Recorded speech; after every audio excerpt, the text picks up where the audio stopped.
বলছে সব টাকা পাঠিয়েছিলাম, খেয়ে নিয়েছে। কোথায় খেয়েছে জবাব দাও। টাকাই তো দাওনি, তো খাবেটা কোত্থেকে? জিজ্ঞেস করুন 21, 22, 23, 24 বর্ষে কোনো টাকা দিয়েছেন 100 দিনের কাজে যে খাবে? মিথ্যে কথা বললেই হলো। 59 লক্ষ লোককে 21 লাখ নয়। প্রথমে ভেবেছিলাম ওটা 21 লাখ, তারপরে ফিল্ডে সার্ভে করতে গিয়ে অভিষেকরা দেখলো এটা হয়ে গেছে 59 লাখ।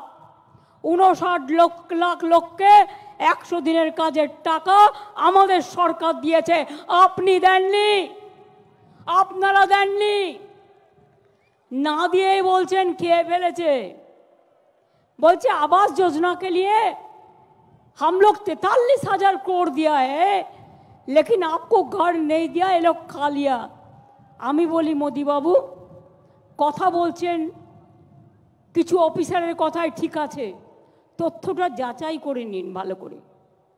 আমরা বাংলায় 43,000 কোটি টাকা যেটা খরচা করেছিলাম 2 বছর আগেকার কথা বলছি আমি, তাতেও আপনারা দিয়েছিলেন 29,000 কোটি টাকা, আমরা দিয়েছিলাম 20,000 কোটি টাকা।